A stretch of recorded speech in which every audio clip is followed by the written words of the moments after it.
I've been flagging this up for the last hour or so. It's that time of the month, ladies and gentlemen. Riverside Writers are in the building. Welcome, guys. Hi. Have you had a good month? Yeah, actually. Riverside Writers with me on the lunchtime forum this afternoon. I've got Adele, Tim and also Clive sharing some of their short stories with us. Adele, you've got something for us. What is it?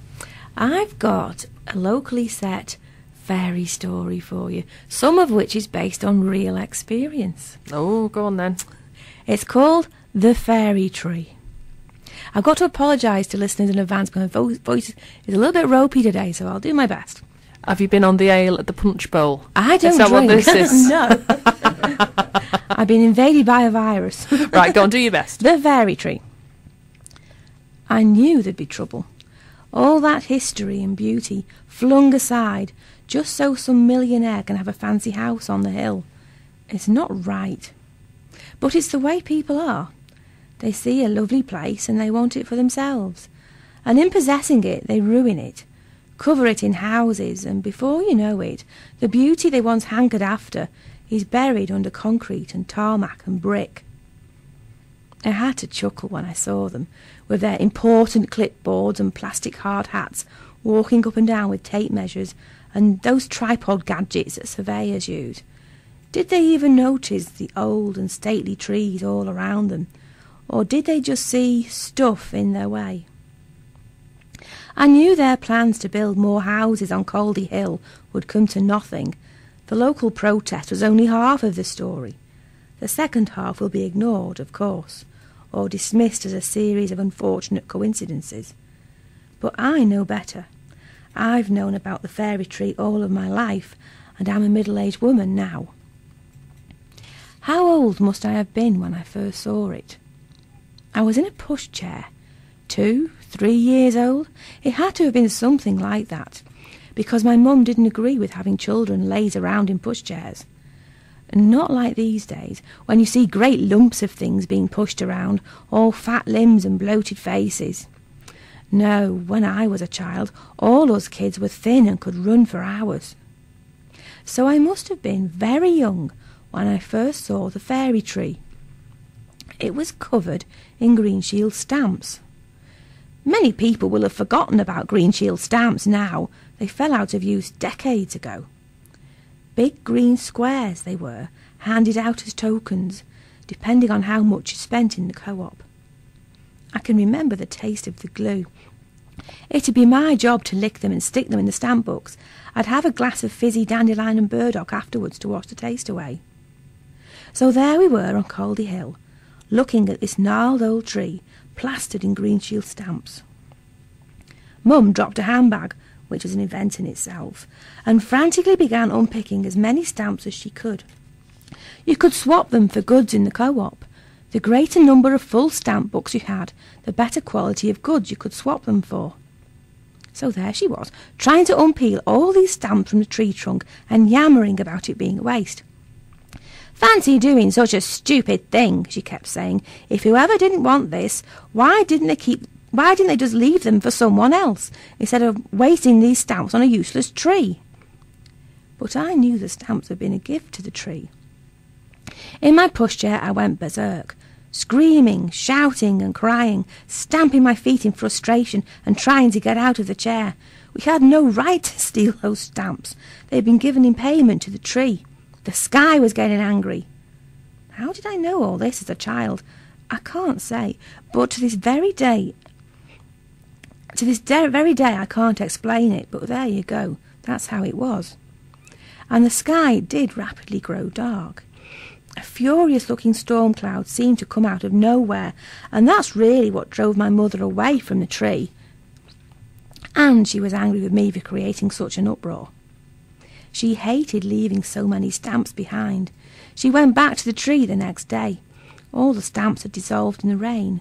She complained about it for days, but then she always was one for complaining. She'd even find fault with paradise. I suppose many people hearing of this tale would expect my mother to have met with a gory death as a result of stealing stamps from the Faerie Tree. Actually, she's still alive and well and in her 90s. But she's never had much luck in her life. She's never achieved her ambitions. She's always been poor. When I got older and was allowed to play in the woods on Caldy Hill, I used to visit the Faerie Tree. It's easy to find. It's next to a pond so dark it looks like a black mirror. Sometimes when I played there, small gifts had been left propped against a tree trunk, or perhaps pressed into a high nook in its branches. I never touched any of these, even though I had no toys of my own. I didn't have many friends as a child. The other kids thought I was a bit weird. The way I looked didn't help. My mum dressed me in my sister's outgrown clothes, and she was nearly 10 years older than me, and they'd been bought second-hand anyway, so I always looked old-fashioned and a bit scruffy. And Mum cut my hair herself, even though she was hopeless at it. My fringe was cropped very high on my forehead to save her the bother of trimming it too often. The rest was shorn off at ear level. And then there was the ribbon. A big, stupid, floppy ribbon tied on top of my head. I hated it. So I gave it to the Faerie Tree and said, "It's not much of a gift, I know, but it's all I've got." I got a wallop for losing the ribbon, of course, but I didn't care. I told the Faerie Tree that my mother often hit me, but nothing vengeful happened as a result. I also told the Faerie Tree I had no one to play with, and then I fell asleep against a tree and woke up in a circle of mushrooms growing all around me. And I dreamed that a tall and very handsome fairy had walked out of a door in the hill and told me wonderful stories about magic and castles and princesses. I saw him many times in my dreams. It's as if he could step into my dreams and take them over, and we'd have such fun riding horses or ice skating or just talking and laughing for hours about all kinds of things. But then I was sent to high school and somehow things changed. I didn't have as much time to play in the woods. I had homework and a Saturday job, and I made new friends. The fairy man faded from my dreams. I missed him, even though I wondered if he hadn't just been a product of my imagination. Perhaps he and the Faerie Tree would have slipped from memory altogether if it hadn't have been for Carl. It was Sandra's fault. She set me up on a date without me knowing anything about it. I wasn't going to, but she flew into such a sulk. She said, "You've got no gratitude, Carol, after all my efforts on your behalf. You fancied Carl for ages, so you should be pleased." But I wasn't pleased. I hated feeling like he'd agreed to go out with me just as a favour to Sandra. Did I look like Quasimodo or something? "No, of course you don't, Carol," said Sandra. "You're just a bit odd, that's all."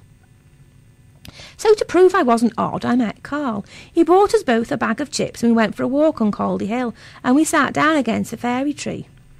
Well, teenage lads are the same the world over, so I gave him a slap and said that was enough of that. I was only 15.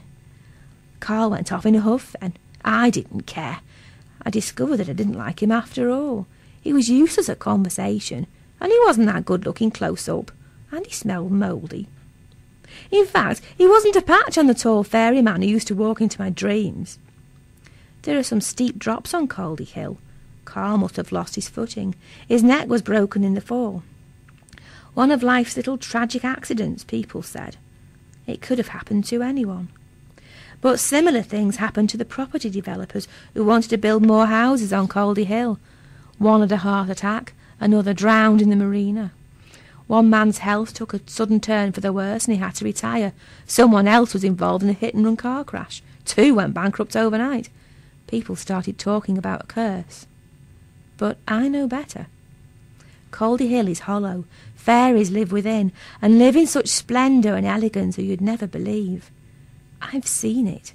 As a child I was taken inside the hill many times. They've got a wonderful ice skating rink in there, and a swimming pool, and palaces so beautiful they'd make you weep. And the Faerie Tree grows by their front door, which opens into Caldy Hill. You can't go threatening to knock down someone's front door and not expect retaliation, can you? My goodness, Adele, you creep me out. She's such a nice lady. Do you know, Adele, she comes in, "Oh, hello, how are you? Have you had a nice month?" She comes in and she creeps me out. Thank you so much, Adele. You're very welcome. I've got River